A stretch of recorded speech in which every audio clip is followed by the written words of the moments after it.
வரன் தேடும் உறவுகள் அனைவருக்கும் வணக்கம். நம்மளோட சேனலில் வழங்கக்கூடியதுன்னு பார்த்தீங்கன்னா முற்றிலும் இலவசமான வரன் பதிவுங்க. ஸோ இந்த பதிவில் கூட உங்களுக்கான வாழ்க்கை துணை அமையலாம். வாங்க இந்த இலவச வரன்களை பார்ப்போம். பெயர் சாவித்ரி, வயது 36 வயது ஆகுதுங்க. ராசி கும்ப ராசிங்க. ஜாதின்னு பார்த்தீங்கன்னா இந்து மதத்தை சார்ந்தவங்க, ஜாதி தடையில்லைன்னு சொல்லியிருக்காங்க. படிப்பு BA முடிச்சிருக்காங்க. ப்ரைவேட் கம்பெனியில் வேலையில் இருக்காங்க. இவங்களோட திருமண நிலைன்னு பார்த்தீங்கன்னா செகண்ட் மேரேஜ் தாங்க. ஸோ வரக்கூடியவருக்கு ஃபஸ்ட்டாக இருந்தாலும் முக்கியம், செகண்டாக இருந்தாலும் முக்கியம்னு சொல்லியிருக்காங்க. இவங்க கும்பகோணத்தில் வசிக்கிறாங்க. மணமகளுடைய வசதி நிலைன்னு பார்த்தீங்கன்னா இவங்க ஓரளவு மிடில் கிளாஸ் ஃபேமிலி தாங்க. சொந்த வீடு இருக்குங்க. அது இல்லாமல் ஒரு 2-3 ஏக்கர் நிலம் இருக்கிறதா சொல்லியிருக்காங்க. குத்தகைக்கு ஓட்டுறதா சொல்லியிருக்காங்க. இவங்களுடைய அப்பா அம்மா 2 பேருமே விவசாயம் தாங்க, காய் வியாபாரம் பார்க்குறாங்க. ஸோ இவங்க திருமணம் ஆகி குறுகிய காலத்தில் கருத்து வேறுபாடுனால பிரிஞ்சிட்டதாகவும், அப்பா அம்மா வீட்டுக்கே வந்துட்டு இவங்க தனியாக வேலைக்கு போய்ட்டுருக்கிறதாகவும் சொல்லியிருக்காங்க. இவங்களுக்கு குழந்தைங்களாம் எதுவும் இல்லாதனால வரக்கூடியவருக்கு குழந்தைங்க இருந்தாலும் ஏற்றுக்கிறேன்னு சொல்லியிருக்காங்க.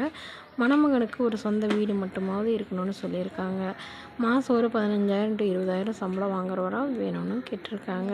ஸோ இந்த மணமகள் தன்னோட ஃபோட்டோ கொஞ்சம் மறைச்சி போடுங்க, நேரில் கேட்குறப்போ ஃபோட்டோ கொடுத்துருங்கன்னு சொன்னதுனால ஃபோட்டோ கொஞ்சம் மறைச்சி போட்டு, மணமகளுக்கு உடன் பிறந்தவங்கன்னு பார்த்திங்கன்னா ஒரு அக்கா மட்டும்தாங்க. அவங்களும் திருமணமாகி செட்டில் ஆகிட்டு தான் சொல்லியிருக்காங்க. அவங்க கவர்மெண்ட் டீச்சராக இருக்கிறதா சொல்லியிருக்காங்க. ஸோ இவங்களும் கவர்மெண்ட் ஜாப்க்கு ட்ரை பண்ணிக்கிட்டு இருக்கிறதா சொல்லியிருக்காங்க. இவங்களுடைய எதிர்பார்ப்பு நல்ல குணமானவராக வேணும்னு கேட்டிருக்காங்க. இந்த மணமகளை உங்களுக்கு பிடிச்சிருந்தா கீழே உள்ள வாட்ஸ்அப் நம்பரை தொடர்பு கொள்ளவும். அடுத்த வரன் பெயர் பார்த்தீங்கன்னா தீபா, வயது 35 வயது ஆகுதுங்க. ராசி ரிஷப ராசிங்க. ஜாதின்னு பார்த்தீங்கன்னா இந்து மதத்தை சார்ந்தவங்க, ஜாதி எதுவாக இருந்தாலும் சமாதானம் சொல்லியிருக்காங்க. படிப்பு 10ஆம் வகுப்பு முடிச்சிருக்காங்க. இவங்க பாத்திர கடை சொந்தமாக வச்சு நடத்திக்கிட்டு வராங்க. நல்ல ஒரு வருமானம் தான் சொல்லியிருக்காங்க. இவங்களோட திருமண நிலைன்னு பார்த்தீங்கன்னா செகண்ட் மேரேஜ் தாங்க. ஸோ வரக்கூடியவருக்கு ஃபஸ்ட்டாக இருந்தாலும் ஓகே, செகண்டாக இருந்தாலும் ஓகேன்னு சொல்லியிருக்காங்க. இவங்களுடைய முகவரின்னு பார்த்தீங்கன்னா திருச்சிராப்பள்ளியை சார்ந்தவங்க. மணமகளுடைய வசதி நிலைன்னு பார்த்தீங்கன்னா இவங்க சாதாரண குடும்பத்தை சார்ந்தவங்க தாங்க.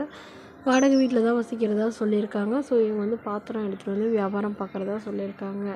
இவங்களுக்கு உடன் பிறந்தவங்கன்னு பார்த்தீங்கன்னா ஒரு தம்பி, ஒரு அக்காங்க. ஸோ 2 பேருக்கும் திருமணம் ஆயிடுச்சுங்க. இவங்களுக்கு திருமணமாகி குறுகிய காலத்திலே விவாகரத்தும் ஆயிடுச்சுங்க. ஜாதியெலாம் அதனால் தடை இல்லைன்னு சொல்லியிருக்காங்க. ஸோ அதனால் இப்போ வரக்கூடியவருக்கு செகண்ட் மேரேஜாக இருந்தால் பெட்டராக இருக்கும்னு எதிர்பார்க்குறாங்க. ஆனால் அவருக்கு குழந்தை இல்லாதவராக வேணும்னு கேட்டிருக்காங்க. இவங்களுக்கு குழந்தைங்களாம் எதுவும் இல்லைங்க. ஸோ இது இவங்களுடைய எதிர்பார்ப்புன்னு பார்த்திங்கன்னா மணமகளுடைய அப்பா தன்னுடைய பொண்ணுக்கு ஒரு 8 சவரன் நகை போடுறதா சொல்லியிருக்காங்க. அவ்வளோதான் எங்களால் முடியுங்க, மற்றபடி பெருசாக எதுவும் எதிர்பார்க்காத மணமகனாக வேணும்னு கேட்டிருக்காங்க.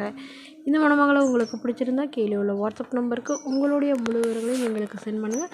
நாங்கள் இந்த மணமகள் வீட்டாருக்கு அனுப்பி வைத்து இவங்களுக்கு ஓகேங்கிற பட்சத்தில் மணமகள் வீட்டாரின் ஃபோன் நம்பர் இலவசமாகவே வழங்கப்படுங்க.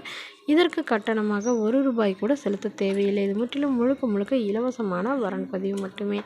இதுபோன்ற இலவசங்களை உடனுக்குடனே உங்களுடைய ஃபோன்லேயே தெரிஞ்சுக்கணும். நம்மளோட சேனலை சப்ஸ்கிரைப் பண்ணி அருகில் உள்ள பெல் ஐக்கானை கிளிக் பண்ணி ஆல்னு செட் பண்ணிக்கோங்க. தேங்க்யூ.